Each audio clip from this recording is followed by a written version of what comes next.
आज आपको मैं नया कराऊंगा और ये वाला टॉपिक आपको पहले मान लो क्लियर समझ में नहीं आया। कई बार ऐसा होता है, बच्चों को लगता है आइसोमेरिज्म हमारी क्लियर नहीं हुई है, कई बार थोड़ा सा लग जाता है, लेकिन डेफिनेटली अब आपको इन 2-3 दिन में काफ़ी अच्छा समझ में आएगा ये टॉपिक और बिल्कुल चीज़ें क्लियरिटी हो जाएंगी।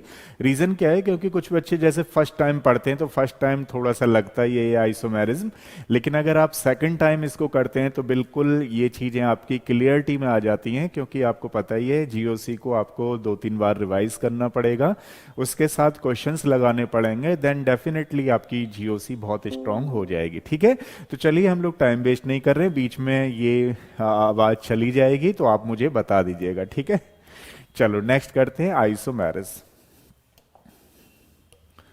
अगला वाला है हमारे पास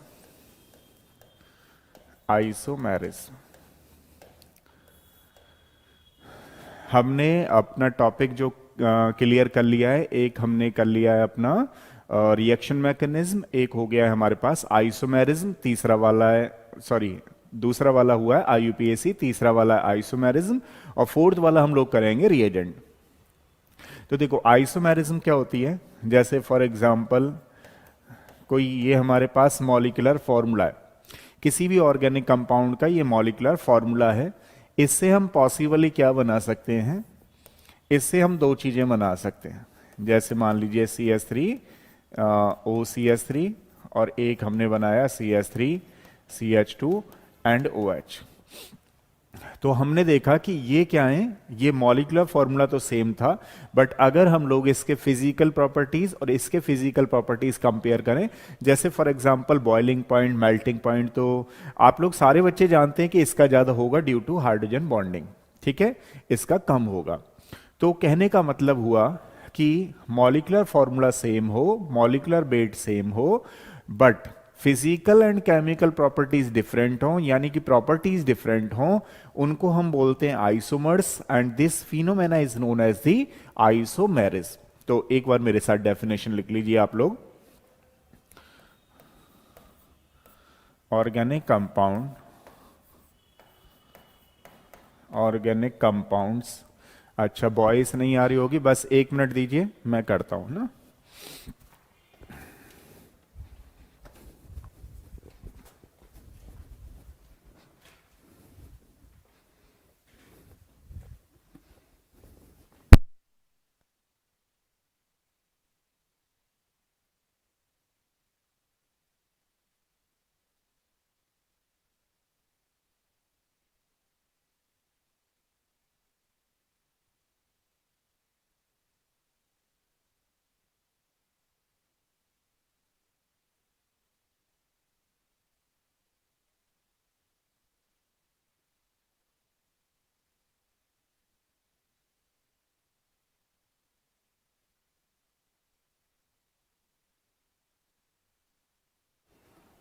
हेलो, हाँ अब आ रही होगी। हम्म, तो देखिए the organic compounds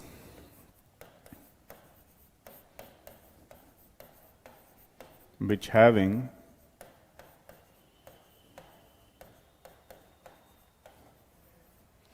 same molecular formula,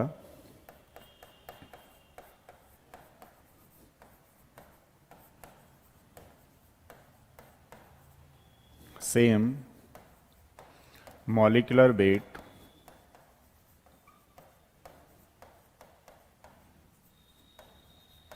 but different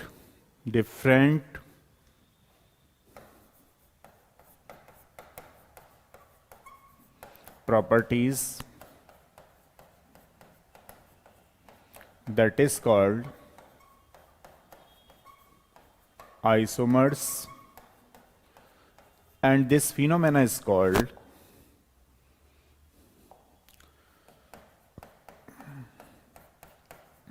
this phenomena is called isomerism. ठीक है, ये आपको ध्यान रखना है।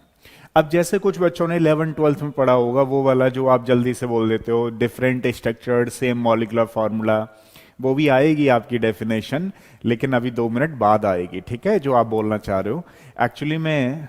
तो वो स्ट्रक्चरल आइसोमेरिज्म होती है जो आप बोलते हो, ठीक है। तो यहां पे अगर हम बात करें तो सेम मॉलिक्यूलर वेट है, सेम मॉलिक्यूलर वेट है और same molecular mass. Same molecular formula ना लिख करके सेम मॉलिक्यूलर फॉर्मूला लिख सकते हैं, मॉलिक्यूलर फॉर्मूला एक जैसा ही होगा, same molecular formula same molecular weight, ठीक है। अच्छा, एक चीज का ध्यान रखेंगे सारे बच्चे कि कभी भी जो होमोलोगस सीरीज होती है वो आइसोमर्स नहीं बनाते हैं। क्वेश्चन ये है कि होमोलोगस सीरीज क्या है। कुछ बच्चे तो जानते होंगे, अगर कोई बच्चा क्लास में नया है तो उसके लिए मैं बता दूं कि जो आईयूपीएससी में फर्स्ट वाली जो चलती थी ना 9th-10th में, और मैंने भी 5 वीडियो बना रखे हैं आईयूपीएससी के, आप लोगों को करना है तो एक प्लेलिस्ट है उसमें जाकर के पूरा पढ़ सकते हैं। दूसरी वाली बात, जो होमोलोगस सीरीज होती है उसमें क्या होता है कि number of carbon atom unit mass 14 से इंक्रीमेंट करता है। जैसे मान लीजिए अगर हमारे पास मीथ है तो जो ईथ बनेगा या इथेन बनेगा तो उसके केस में बाई 14 से मॉलिक्यूलर मास इंक्रीमेंट कर जाएगा, जिसकी वजह से क्या होगा कि मॉलिक्यूलर फॉर्मूला सेम नहीं होगा। अब सेम नहीं होगा तो दे आर नॉट आइसोमर्स। तो हम लोग यहां एक पॉइंट लिख लेते हैं, हम लोग यहां एक पॉइंट लिख लेते हैं, homologous series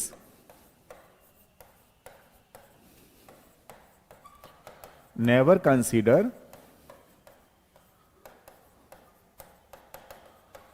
as a isomers, ठीक है। होमोलोगस सीरीज जो होगी वो जो है आइसोमर्स में कंसीडर हम लोग नहीं करते हैं, ठीक है।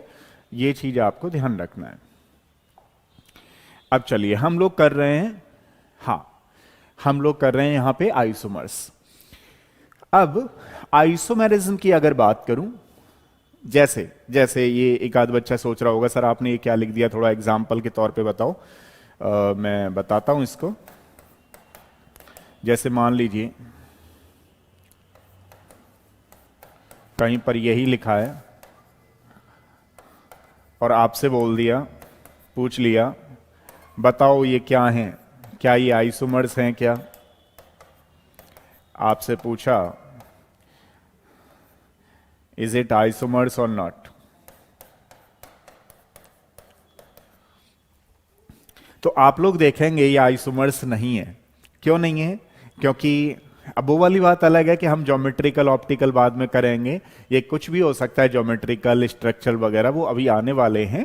बट आप लोग जो यहां देखने वाले हो वो ये देखोगे कि यहां पर 6 है और यहां पर 7 है। तो अगर आपसे पूछ ले what are they are homologous, they are homologous because यहां पे जो आप देख रहे हो इनके मॉलिक्यूलर फॉर्मूला सेम नहीं है, ठीक है। यहां पे एक CH2 से इंक्रीमेंट कर गया, यहां 6 आ रहा है, यहां 7 आ रहा है, तो you can say they are homologous, ठीक है। They are not isomers. तो चलिए आइसोमर्स के टाइप देखते हैं हम लोग कि आइसोमर्स कितने टाइप के होंगे। आइसोमर्स कितने टाइप के होंगे? Hello, isomers. आज थोड़ा बैटरी चार्ज नहीं है ना, मेरी नहीं फोन की मेरी तो चार्ज है, लेकिन मुझे थोड़ा सा यहां भी ध्यान रखना पड़ेगा, आपको भी रखना पड़ेगा। तो वैसे मैंने सेल लगा रखे हैं वो उधर, आप बता देना, ठीक है। वैसे हम लोग पूरा कोशिश करेंगे करने की, क्योंकि करना है हमें at any cost, any how. Problems चलती रहेंगी लेकिन हमें अपना काम करते रहना है। देखिए आइसोमेरिज्म जो होता है वो 2 टाइप की होती है। एक को बोलते हैं हम लोग स्ट्रक्चरल आइसोमेरिज्म, स्ट्रक्चरल आइसोमेरिज्म, और एक को बोलते हैं हम लोग स्टीरियो आइसोमेरिज्म। तो ध्यान रखना 2 टाइप की आइसोमेरिज्म होती हैं, एक को बोलते हैं हम लोग स्ट्रक्चरल आइसोमेरिज्म और दूसरी वाली को बोलते हैं स्टीरियो आइसोमेरिज्म। जैसा आप लोग जानते हो जो 11th-12th में बोल रहे होते थे वो इसी की डेफिनेशन होती थी कि मॉलिक्यूलर फॉर्मूला सेम होते हैं बट जो हमारा एटम की जो स्ट्रक्चर्स है वो डिफरेंट होती है, that is called structural isomerism. तो ऑलवेज रिमेंबर जो स्ट्रक्चरल आइसोमेरिज्म होती है उसी को हम लोग कॉन्स्टिट्यूशनल आइसोमेरिज्म के नाम से भी जानते हैं। कॉन्स्टिट्यूशनल आइसोमेरिज्म के नाम से भी यहां पर जानेंगे, ठीक है। अब देखो इसमें क्या होता है बेसिकली कि the isomers which are differ, या आप ऐसे कह सकते हो सेम मॉलिक्यूलर फॉर्मूला, एक बार शॉर्ट में लिख देता हूं, सेम मॉलिक्यूलर फॉर्मूला बट, हाँ आपका भी देख लेता हूं, ठीक है, same molecular formula but different structures, same molecular formula but different structures, that is called the structural isomerism और constitutional isomers या isomerism। यहां पर जो बोलेंगे, यहां पर क्या होता है 3D अरेंजमेंट जो होता है, 3D 3 dimensional arrangement of atoms are different, 3D arrangement of atoms are different in space.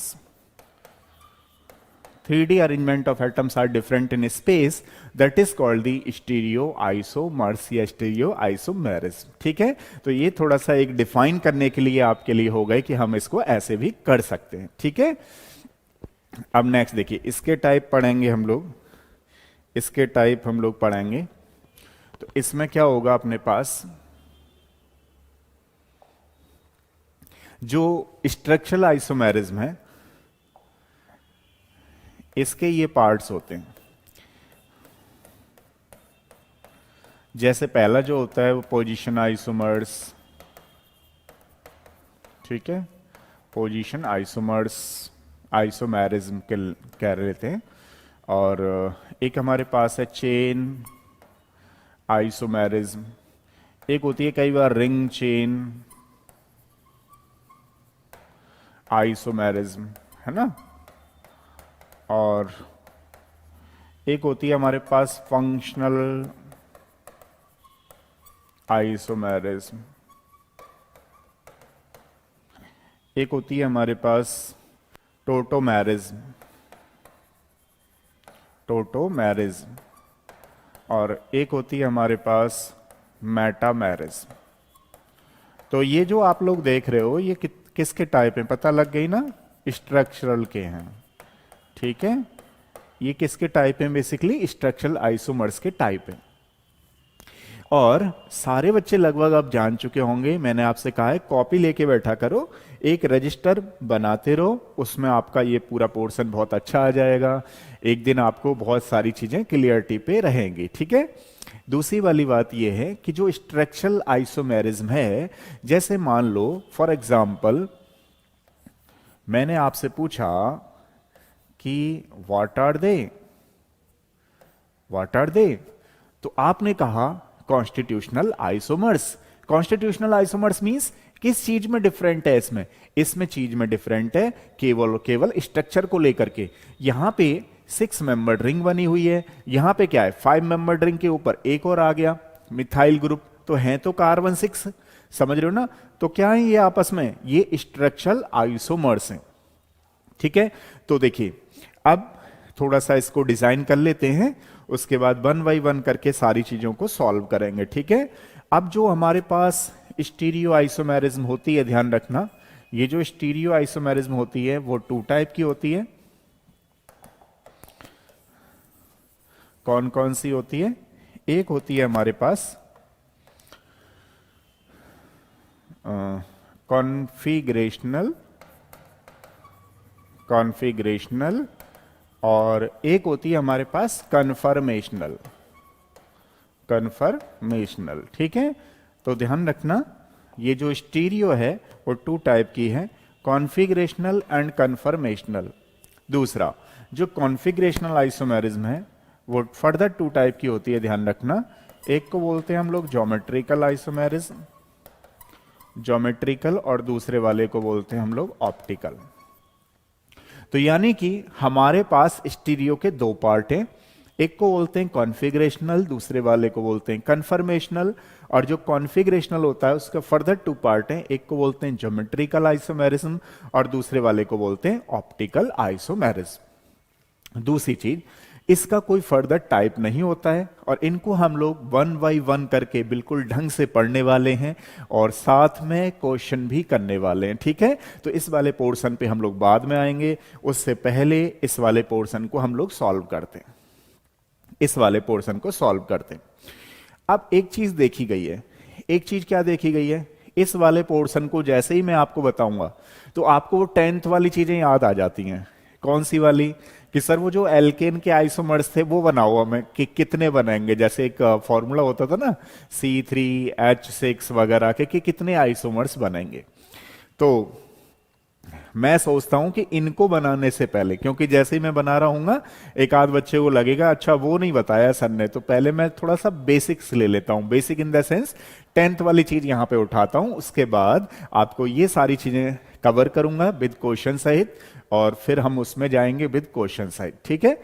तो देखो जैसे 10th में आप लोग क्या करते थे, ये थोड़ा सा 11th का है, 11th में भी करते थे आप लोग, लेकिन रिवाइज करवा देता हूं आपको कि कैसे, है ना, क्योंकि मैं थोड़ा सा पढ़ा इसको रहा हूंगा तो आपका थोड़ा एक आध बच्चे का दिमाग जरूर उधर जाने वाला है, तो उनको क्लियर करता हूं पहले। तो देखो अब हम लोग कॉन्स्टिट्यूशनल आइसोमर्स ऑफ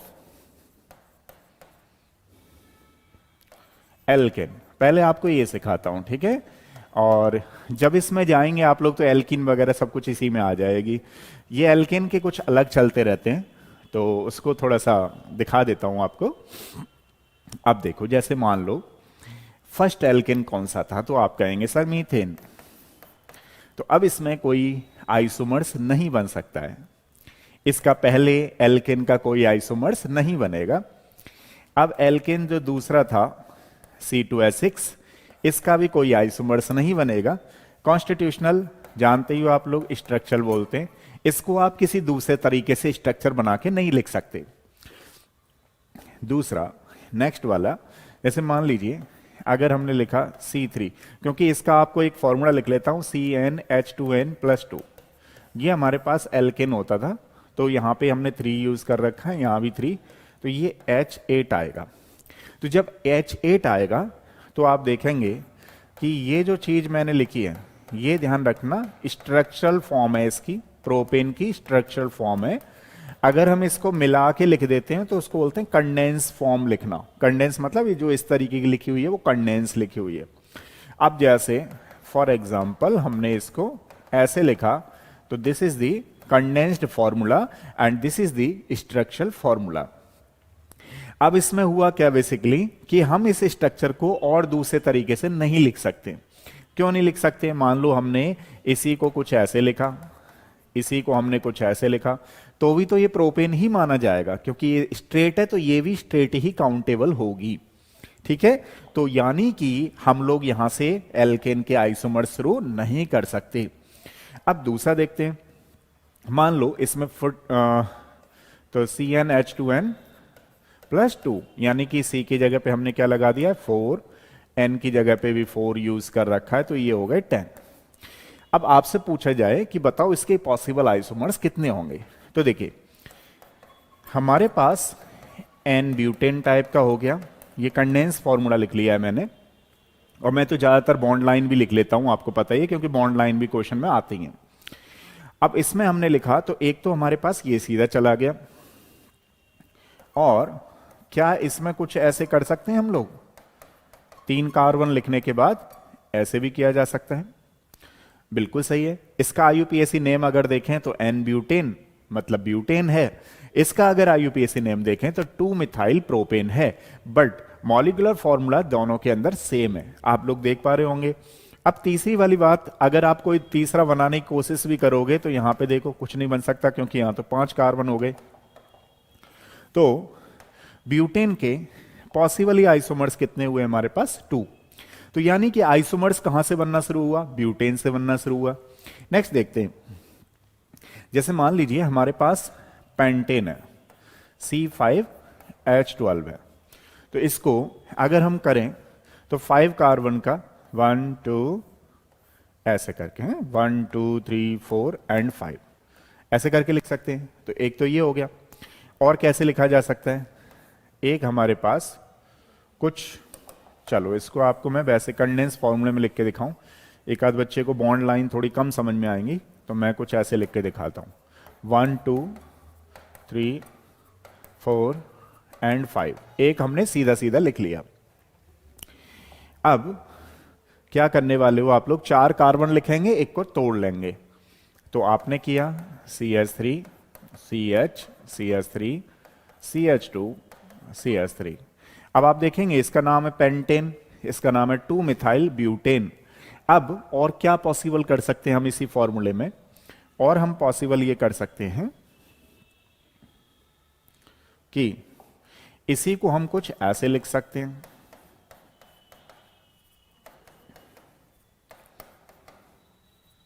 देख रहे हो आप लोग। अब कार्बन हमारे पास 5 ही हैं, बट देखो 1 2 3 4 5, बट हाइड्रोजन कितने हैं, 3 6 9 12। तो आपने देखा अब कौन सा बनाओगे, अब तो बनेगा ही नहीं, है ना। तो इसके पॉसिबल आइसोमर्स कितने हुए, इसके पॉसिबल आइसोमर्स हुए 3। यानी कि इसके हमारे पास जो ब्यूटेन है, चलो मैं अलग से लिख लूंगा इसको, कोई नहीं, अभी समझा देता हूं, फिर मैं आपको अलग से बना दूंगा, ठीक है।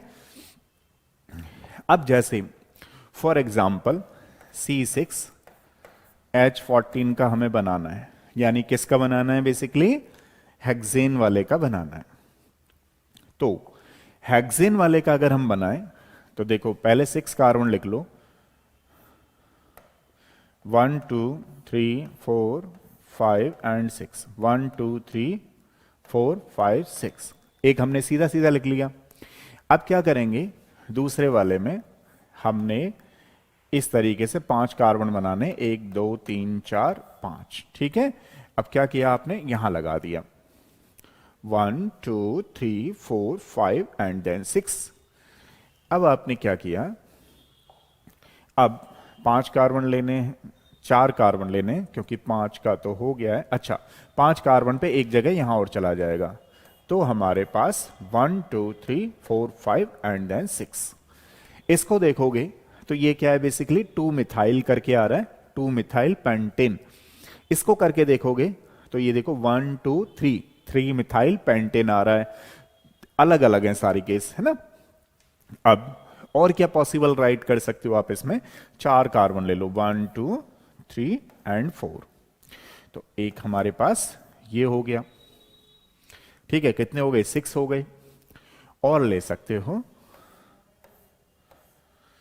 4 कार्बन लिए और हमारे पास ये हो गया पॉसिबली, समझ रहे हो। तो इस तरीके के हमारे पास कितने बचे बने, यहां पे 5 बने। अब क्वेश्चन ये है, हाँ प्रोपेन का नहीं बनता है, तो ये हो गए। और क्या पॉसिबिलिटी है, तो कई बार आपको लगता है कि अच्छा हम जो बना रहे हैं वो बहुत टाइम लग रहा है, कई बार टाइम लग रहा है, तो हम इसको एक चीज से और चेक कर सकते हैं, लेकिन पॉसिबिलिटी और थोड़ा सा आइडिया आपको दे देता हूं, ठीक है। अब इसके पॉसिबल देखो हो गए ना ये चीजें, तो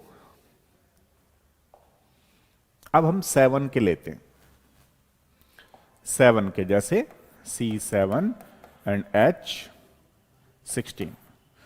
अब यहां 7 कार्बन की बात करें तो 7 कार्बन में पॉसिबली देखिएगा कितने बनेंगे, 1 2 3 4 5, 1 2 3 4 5 6 7, एक बना आपके पास। ऐसे ही इस तरीके से 1 2 3 4 5 6 7,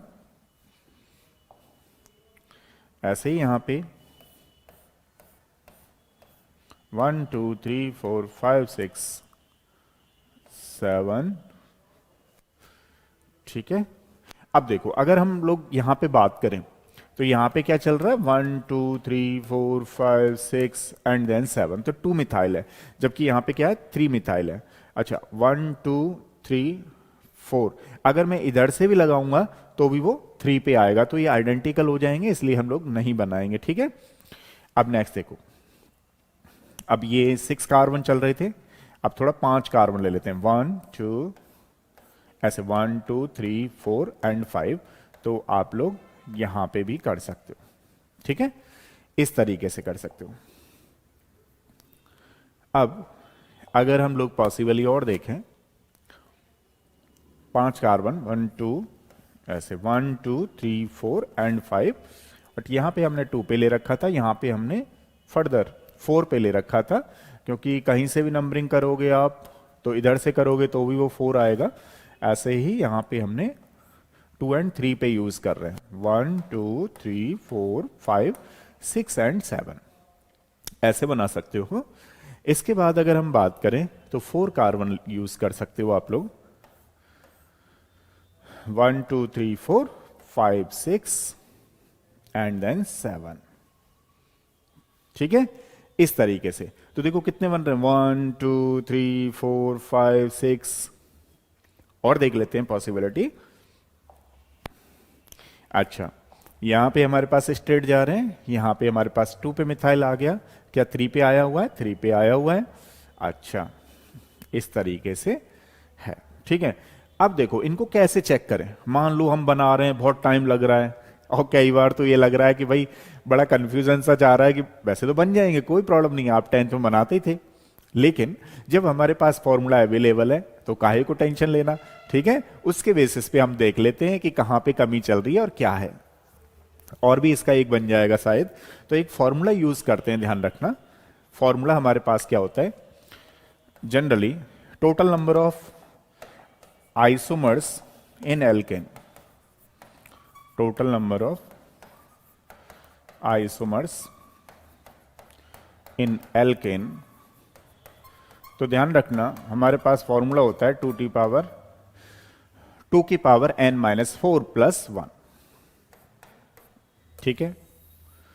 ये जो फॉर्मूला होता है, ध्यान रखना, केवल 7 कार्बन तक यूज होता है। केवल कितने तक यूज होता है, नंबर ऑफ कार्बन एटम 7 तक यूज होता है। जैसे फॉर एग्जांपल मान लीजिए आपके पास मीथेन था, तो यहां पे 2 की पावर कार्बन का कितना नंबर लोगे आप, 1, ये 4 प्लस 1, ठीक है। तो कितना आ गया यहां पे, -3 आ गया, तो उसके हिसाब से मतलब इसका बनेगा ही नहीं। अब मैं कार्बन 4 से बात करता हूं, ब्यूटेन से बात करता हूं, तो ब्यूटेन का मतलब क्या था, यहां पे 4 हो रहा था, यहां पे भी 4 हो रहा था, यहां पे +1 हो रहा था। तो इसका मतलब यही हुआ जो आप जानते हो, 2 की 0 + 1। तो इसका मतलब जब 2 की पावर 0 होती है, इसका मतलब क्या है, वो 1 लिखा जाएगा। 1 + 1 = कितना आ गया हमारे पास, 2। तो ब्यूटेन की अगर हम बात करें तो ब्यूटेन में टोटल नंबर ऑफ आइसोमर्स कितने होंगे, 2, जैसा हमने यहां पे स्टार्टी ब्यूटेन से किया था, आपको पता है। अब जैसे फॉर एग्जांपल मान लो मैं आपसे पेंटेन की बात करूं, तो 2n के प्लेस पर क्या यूज करना है, ये फॉर्मूला है हमारे पास, तो 5 - 4 + 1, तो इसका लिए यूज करोगे 1 + 1।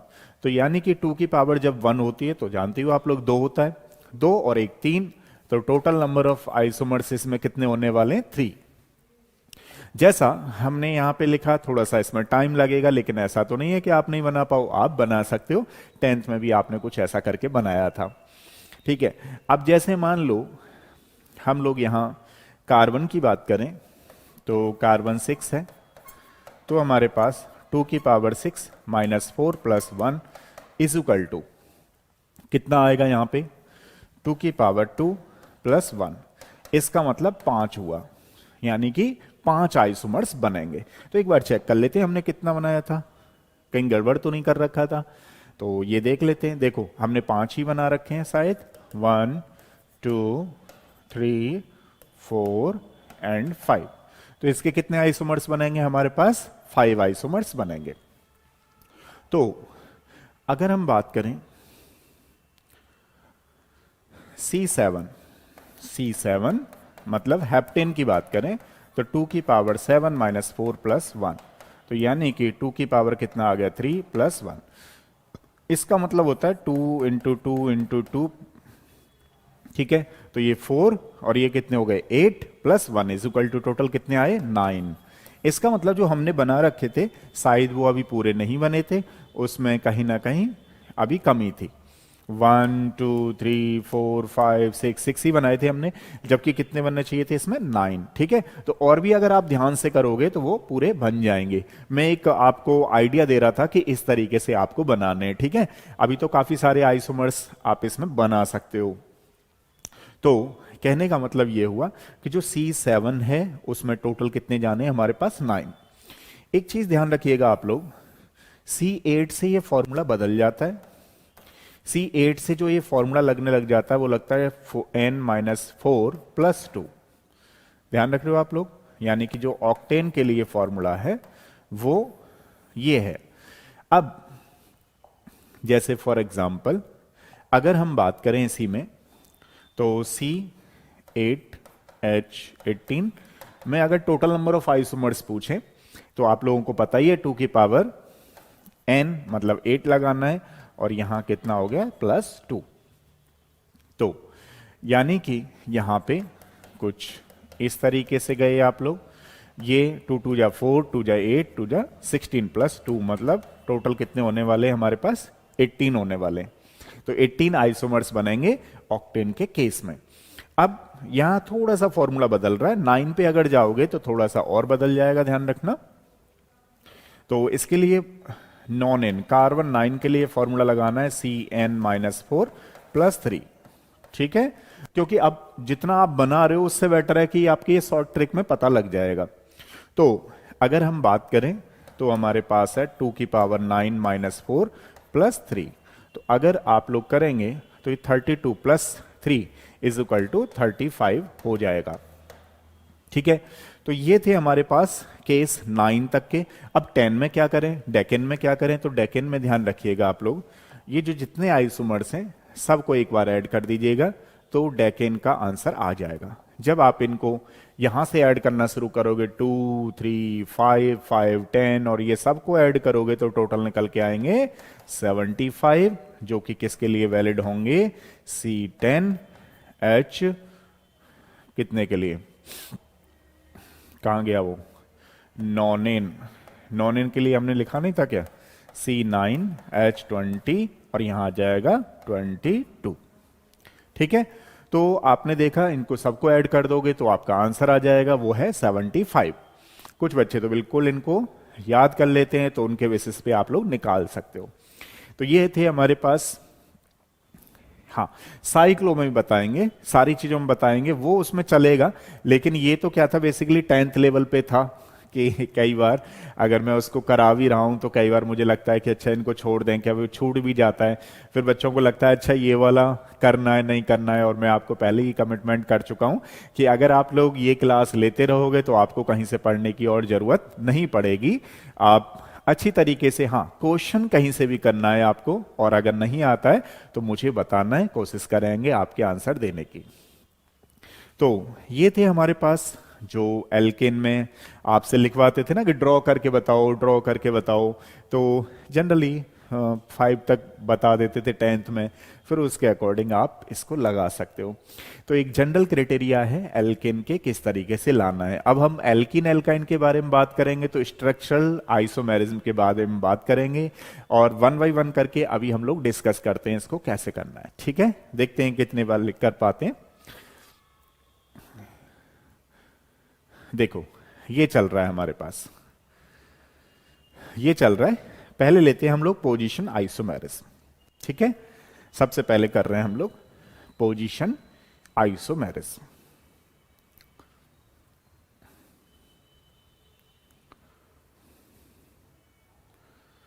अगर हम लोग बात करें पोजीशन आइसोमेरिज्म में, कॉन्स्टिट्यूशनल आइसोमेरिज्म के टाइप्स चल रहे हैं, ध्यान रखना।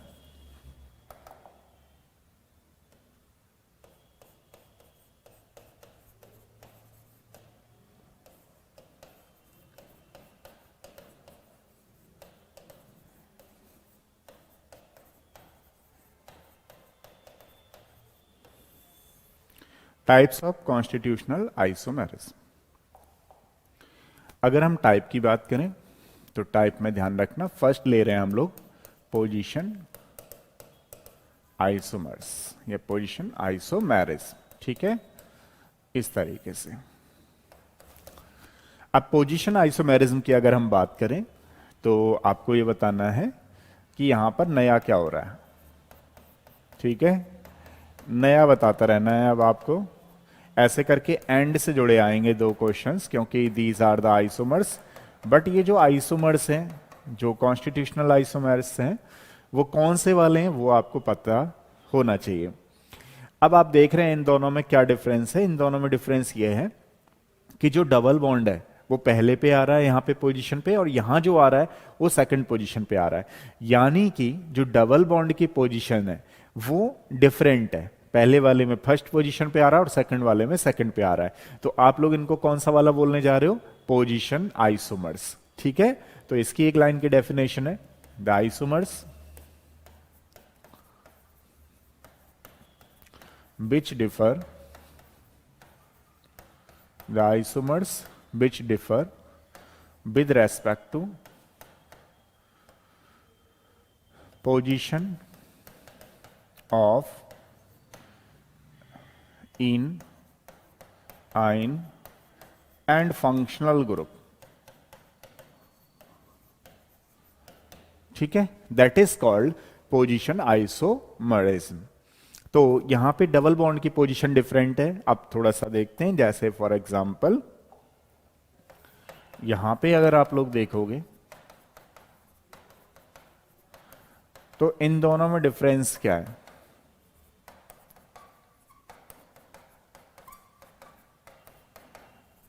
इन दोनों में डिफरेंस क्या है? तो देख रहे हो आप लोग डिफरेंस क्या है कि पहले वाला जो है वो फर्स्ट पोजीशन पे OH आ रखा है, और यहां जो आ रहा है वो सेकंड वाली पोजीशन पर आ रहा है। यानी कि फंक्शनल ग्रुप का डिफरेंस है। फंक्शनल ग्रुप का डिफरेंस नहीं है, बेसिकली फंक्शनल ग्रुप के अटैचमेंट की पोजीशन का डिफरेंस है। समझ रहे हो ना, फर्स्ट पे और यहां पे सेकंड पे। तो क्या है ये? They are the position isomers. ठीक है, हाँ, साइकिल वाला बनाएंगे, आपको बिल्कुल सारी चीजें ढंग से पढ़ाने वाला हूं इसके केस में। क्योंकि कई बार मुझे भी पहले, जब मैं भी छोटा था, तो मुझे भी लगता था कि पता नहीं आइसोमेरिज्म ऊपर से जा रही है क्या, लेकिन ऐसा नहीं है। मैं जानता हूं कहाँ कहाँ पे बच्चों की थोड़ी सी रहती है चीजें। हर किसी बच्चे का समझने का अलग है, तो पूरी कोशिश करेंगे आपको ढंग से समझ में आए। लेकिन जहां पे टॉपिक चल रहा होगा वहीं करेंगे, और आप तो सारे बच्चे पेशेंसफुल वाले हो, समझते हो चीजों को, तो वहीं पे लाएंगे, है ना। देखो, एक चीज क्या हो गई हमारे पास, पोजीशन आइसोमेरिज्म खत्म हो गई। आपको ऐसी का भी पोजीशन समझ में आए, मतलब कहीं पे डबल बॉन्ड डिफरेंट है, ट्रिपल बॉन्ड डिफरेंट है, या फिर फंक्शनल ग्रुप की पोजीशन डिफरेंट है, तो उसके केस में आपको बताना है they are the, that are the position isomers. अब देखिए, जैसे मान लीजिए अगर हम लोग, दूसरी वाली चल रही थी ना, अच्छा यहां नहीं है, बहुत ऊपर हो गए वो, दोबारा यहां लिख लेता हूं आपके लिए। हमें कुछ इनको डिस्कस करना है बेसिकली। तो देखो, ये पोजीशन थी, एक थी चेन, एक थी हमारे पास रिंग चेन, एक थी हमारे पास फंक्शनल ग्रुप, एक थी हमारे पास टोटोमेरिज्म, एक थी हमारे पास मेटामेरिज्म। मेटामेरिज्म, ठीक है। इस तरीके से पोजीशन खत्म हो गई। चेन को देखते हैं। तो चेन की अगर हम बात करें,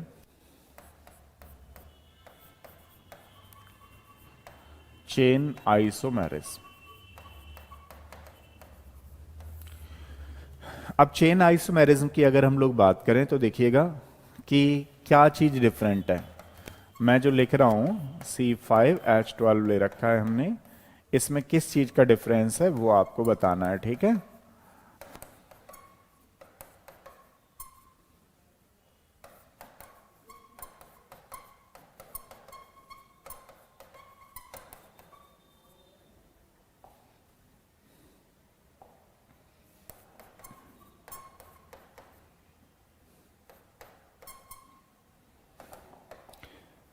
अब देखिए, मॉलिक्यूलर फॉर्मूला सेम है, इन सभी का मॉलिक्यूलर फॉर्मूला सेम है, बट जो डिफरेंस है वो आप लोग देखिएगा, चेन का डिफरेंस आ रहा है। इसमें क्या है, स्ट्रेट जा रही है, इसमें क्या है, थोड़ा सा स्ट्रेट जाके थोड़ा टूट गई। इसमें क्या है, पूरा की पूरा नए तरीके का मॉलिक्यूल बन गया। तो इसमें जो हम लोग, मतलब अगर जनरल बात करें, कॉमन नेम की बात करें, तो एन बोलते हैं, एन पेंटेन, मतलब जो स्ट्रेट चेन है उसको बोलते हैं नॉर्मल पेंटेन।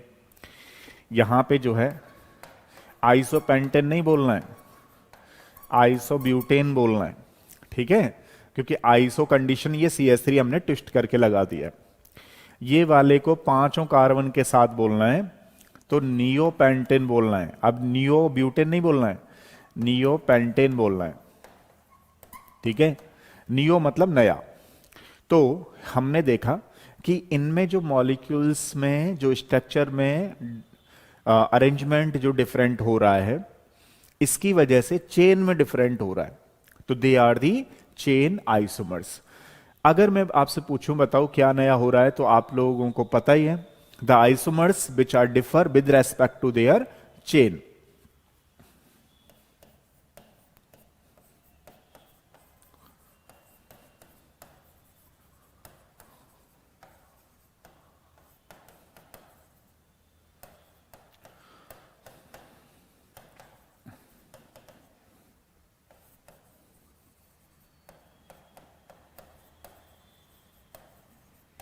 चेन आइसोमेरिज्म, ठीक है, इसका ध्यान रखना है।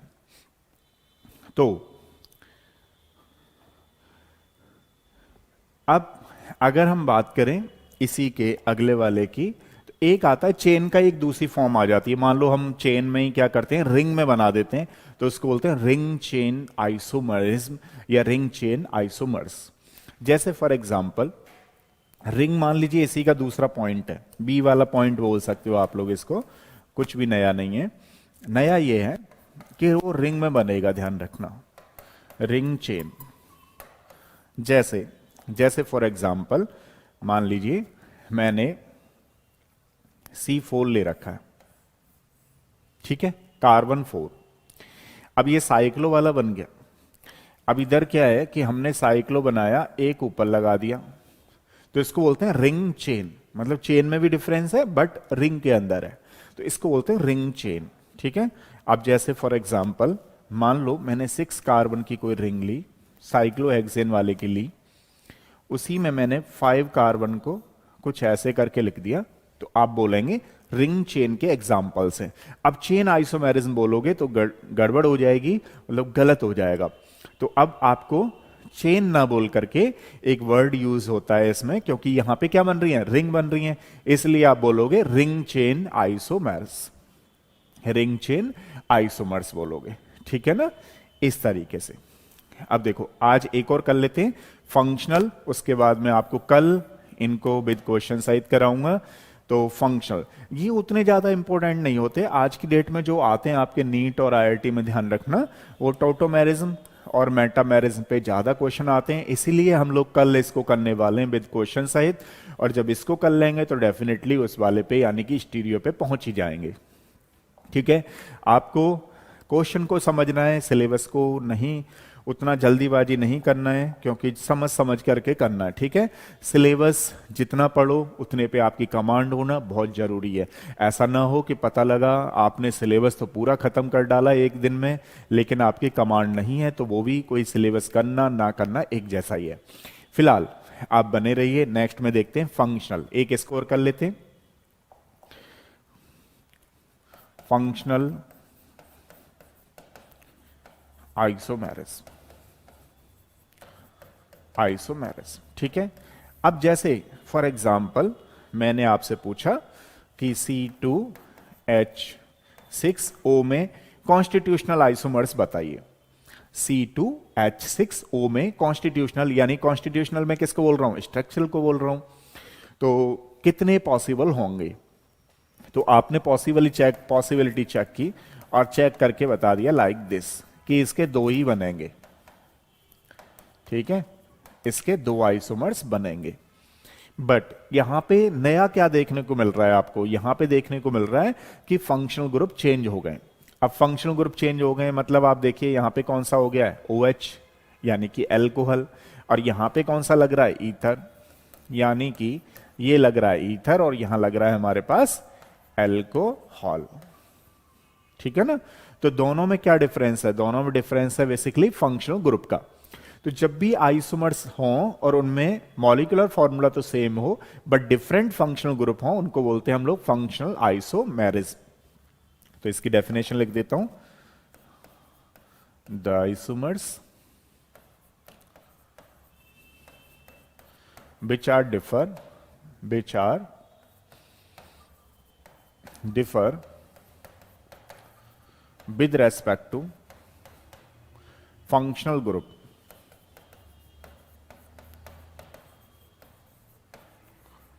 that is called functional isomerism या फंक्शनल आइसोमर्स। तो हमें ये देखना बहुत जरूरी हो जाता है कई बार कि कौन सा पेयर किसके साथ फंक्शनल ग्रुप बनाएगा। जैसे फॉर एग्जांपल मान लीजिए हमने यहां देख लिया कि ईथर जो है वो अल्कोहल के साथ बनाएगा। अच्छा, इसमें एक चीज और है, मान लो कि आप भूल गए, आपको पता ही नहीं है कौन किसके साथ पेयर बना रहा है, तो उसमें कुछ ऐसा दिक्कत नहीं है क्योंकि वो तो वहां बने आएंगे। बस आपको ये देखना है कि फंक्शनल ग्रुप चेंज हो रहा है नहीं हो रहा है। अब जैसे फॉर एग्जांपल, जैसे और बताता हूं मैं आपको, जैसे फॉर एग्जांपल हमारे पास एक कोई एल्डिहाइड है। अब इसका अगर मॉलिक्यूलर फॉर्मूला देखोगे आप तो कितना हो रहा है, देखो C3, H कितने 5 और एक 6, ये O है। अब अगर हमने यहां पे बनाया इसी को तो आप लोग देखोगे यहां पर भी C3 है, H6 है और O है, यानी कि इसके जो फंक्शनल ग्रुप है, पहले में जो फंक्शनल ग्रुप लग रहा है वो एल्डिहाइड लगा हुआ है, जबकि जो दूसरे वाले में लग रहा है वो कौन सा लग रहा है, बेसिकली कीटोन लग रहा है। ठीक है, वो दूसरे वाले में कौन सा लग रहा है, कीटोन लग रहा है। तो यानी कि these are the functional isomers. तो हम वहां देख करके बता सकते हैं ना। अब जैसे और एग्जांपल ले लेते हैं, फॉर एग्जांपल मान लीजिए हमारे पास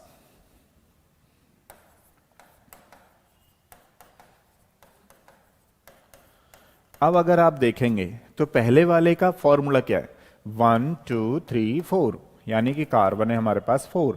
अब हाइड्रोजन की बात करें 3 2 5 और 3 8 हैं, जबकि ऑक्सीजन कितने 2 हैं। ये हमारे पास कोई मॉलिक्यूलर फॉर्मूला है।